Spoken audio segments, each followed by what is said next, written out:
네, 오늘 하루 놓치면 아쉬운 더하기 뉴스 시간입니다. 오늘은 정치부 박지호 기자 나와 있습니다. 안녕하세요. 안녕하세요. 자, 더하기 뉴스 첫 번째 키워드부터 보겠습니다. 사드 온도차, 누구와 누가 온도차가 있다는 겁니까? 사드에 대해서. 어제 북한이 기습적으로 미사일을 발사하면서 네. 문재인 대통령이 사드 포대 4기 추가 임시 배치를 지시를 했습니다. 예. 이를 두고 여야의 온도차가 있는 겁니다. 아, 여와 야의. 여당은 네. 당연히 문 대통령의 조치를 높게 평가했습니다. 네. 사드 포대 임시 배치 등이 모두 합당하고 시의적절한 조치다 이렇게 말을 했습니다. 반면 자유한국당과 국민의당, 바른정당은 사드 포대 4기 임시 배치를 문제 삼았습니다. 왜 임시 배치냐는 겁니다.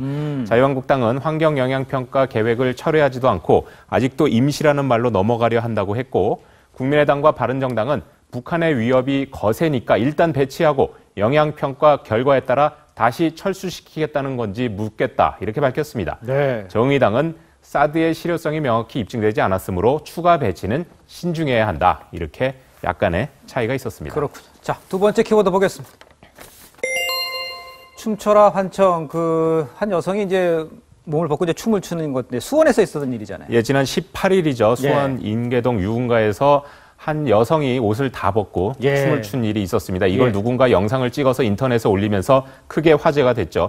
경찰이 수사를 하다가 오늘 이 여성을 비슷한 장소에서 붙잡았습니다. 여성은 경찰에서 누군가 춤을 추라고 자기한테 얘기를 해서 춤을 췄다 이렇게 진술을 했는데요.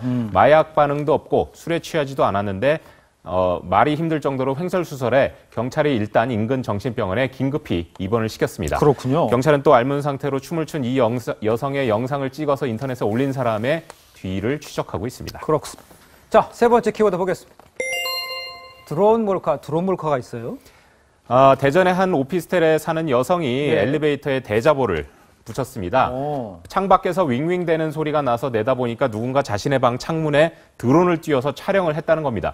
드론용 몰카가 따로 있는 게 아니라 누군가가 드론을 이런 식으로 이용을 하는 겁니다. 그렇군요. 본인은 신체 일부가 드러나는 옷을 입고 있었고 촬영은 20분간 이어졌다 이렇게 주장했습니다. 112에 신고했지만 출동한 경찰관은 CCTV 등을 확보하지 못하고 되돌아갔습니다. 문제는 여기서 발생합니다. 출동한 파출소 직원이 경찰서에 보고를 안 한 겁니다. 그러다 보니 사건이 발생하고 한 달이 되도록 수사가 진전이 없었습니다. 그렇겠죠. 이 여성이 붙인 대자보가 SNS에서 화제를 일으키자 부랴부랴 경찰이 수사에 착수를 했습니다.